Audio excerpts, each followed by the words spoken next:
नमस्कार साथियों, मैं पारस कुमार आप सभी का स्वागत करता हूं पारस फ्री एजुकेशन में। आज शिक्षक भर्ती एग्जाम के लिए इस क्लास में हम पर्यावरण अध्ययन के टॉप 20 क्वेश्चन पढ़ेंगे जिनके आपके एग्जाम में आने की पूरी संभावना है। इसलिए आप सभी से रिक्वेस्ट है इस वीडियो को आप कंप्लीट देखें और आप 20 में से जो भी स्कोर कर पाते हैं वो आप कमेंट बॉक्स में अवश्य बताइएगा।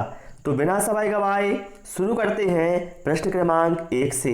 कहा गया है मानव संदर्भ में एक परिवार खालिस्तान द्वारा संबंधित लोगों का एक समूह है। तो आप सभी जानते हैं जो परिवार होते हैं उसमें जो लोगों में संबंध होता है वो रक्त संबंध भी होता है, आत्मीयता का संबंध भी होता है और सभी का क्या है सहनिवास अर्थात एक साथ निवास भी होता है। तो यहाँ पर करेक्ट आंसर हमारा ऑप्शन डी उपयुक्त सभी के साथ जाएगा। ओके, चलिए भाई इसके बाद प्रश्न क्रमांक 2 पर आते हैं। सुमेलित कीजिए। यहाँ पर लोक नृत्य का नाम लिखा हुआ है और यहाँ पर राज्यों के नाम लिखे हुए हैं। तो चलिए भाई इनका हम मिलान करते हैं। जो गिद्धा है, गिद्धा भाई पंजाब का लोक नृत्य है ना। गिद्धा कहाँ का है?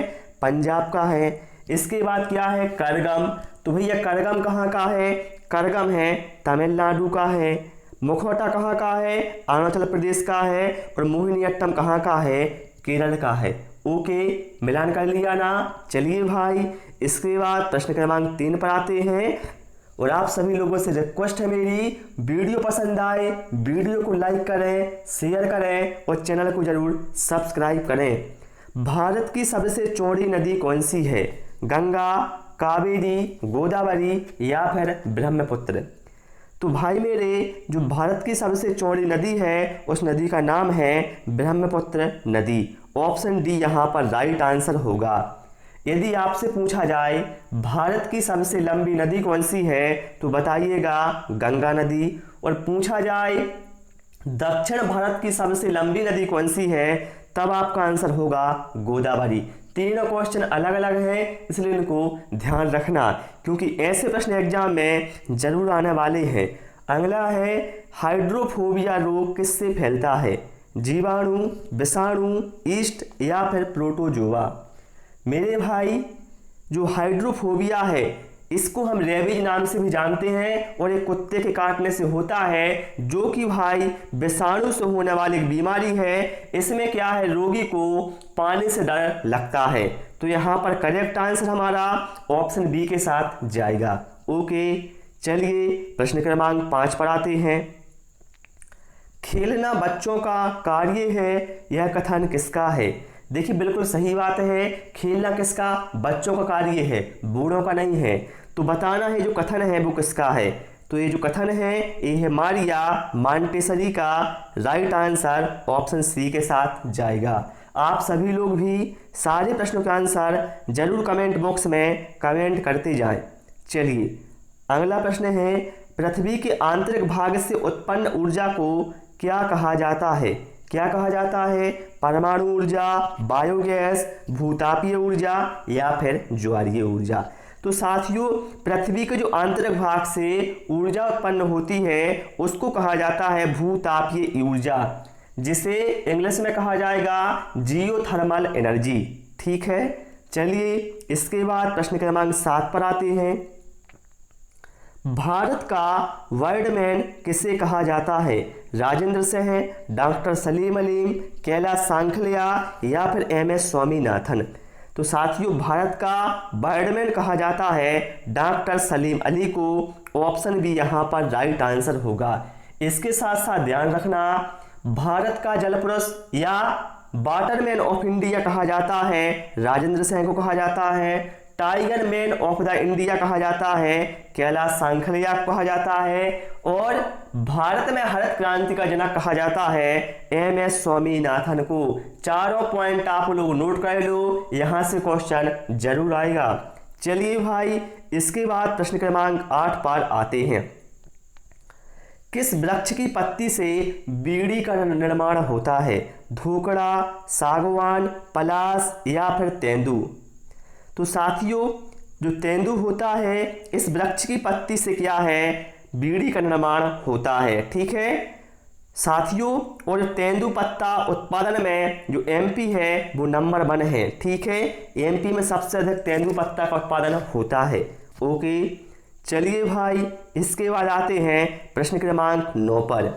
किस गैस से सड़े अंडों की तरह गंध आती है? Ozone gas, hydrogen sulphide gas, hydrogen या फिर सुक्रोज। देखिए साथियों, ये दो तरह का क्वेश्चन आता है।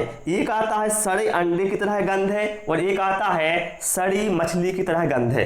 तो साथियों, सड़े अंडों की तरह गंध आती है हाइड्रोजन सल्फाइड से। ऑप्शन बी यहाँ पर राइट आंसर होगा, जिसका फार्मूला होता है H2S।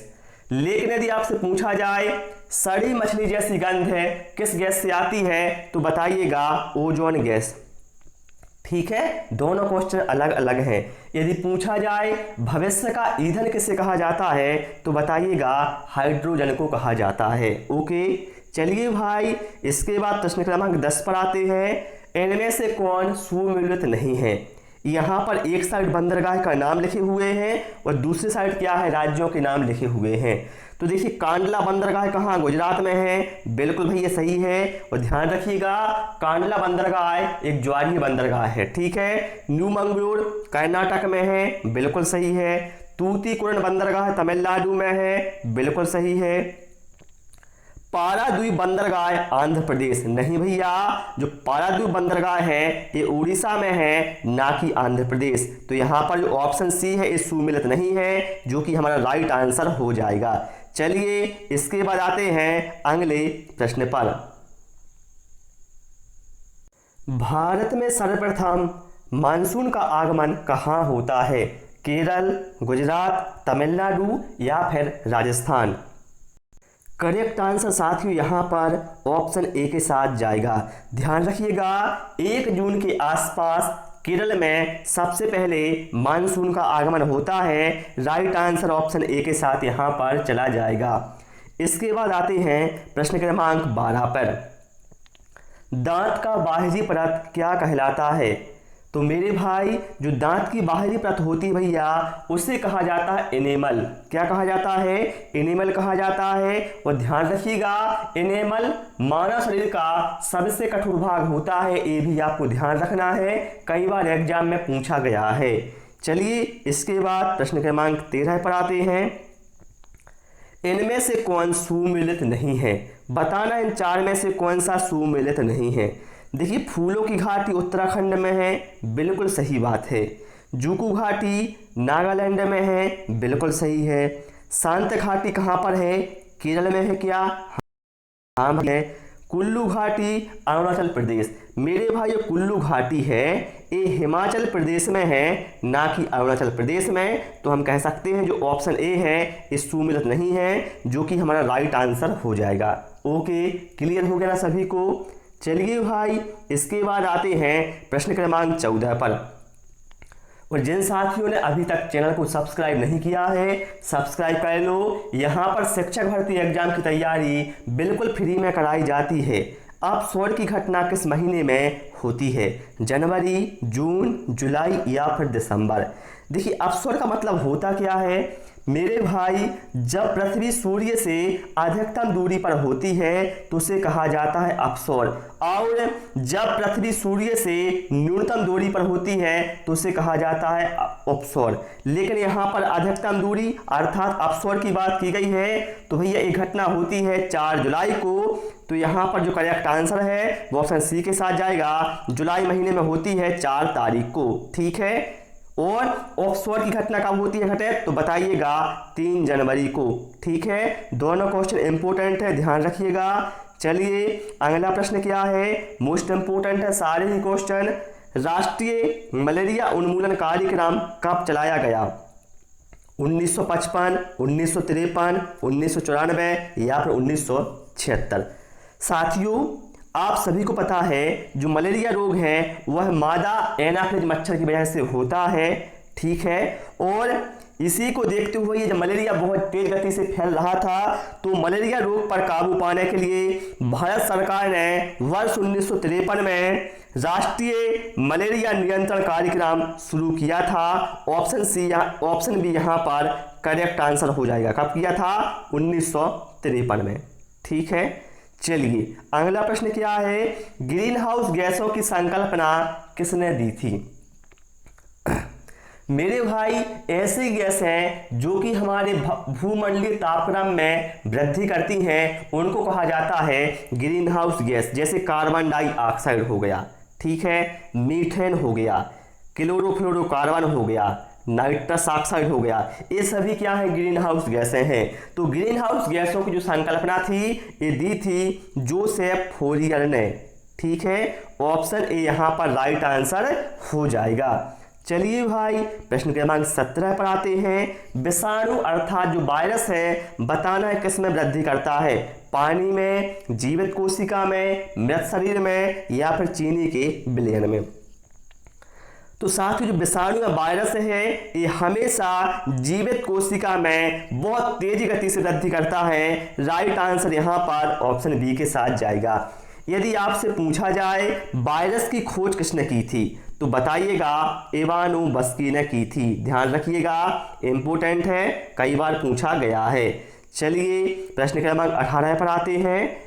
मछलियों में उत्सर्जी पदार्थ क्या है। तो भाई मेरे मछलियों में उत्सर्जी पदार्थ होता है यूरिक अम्ल। ऑप्शन ए यहाँ पर करेक्ट आंसर हो जाएगा। ठीक है, यदि आपसे पूछा जाए प्रोटीन किसके बहुलक होते हैं तो बताइएगा प्रोटीन अमीनो अम्ल के बहुलक होते हैं। अगला है जूट उत्पादन में अग्रणी राज्य कौन सा है, केरल, मध्य प्रदेश, गुजरात या फिर पश्चिम बंगाल।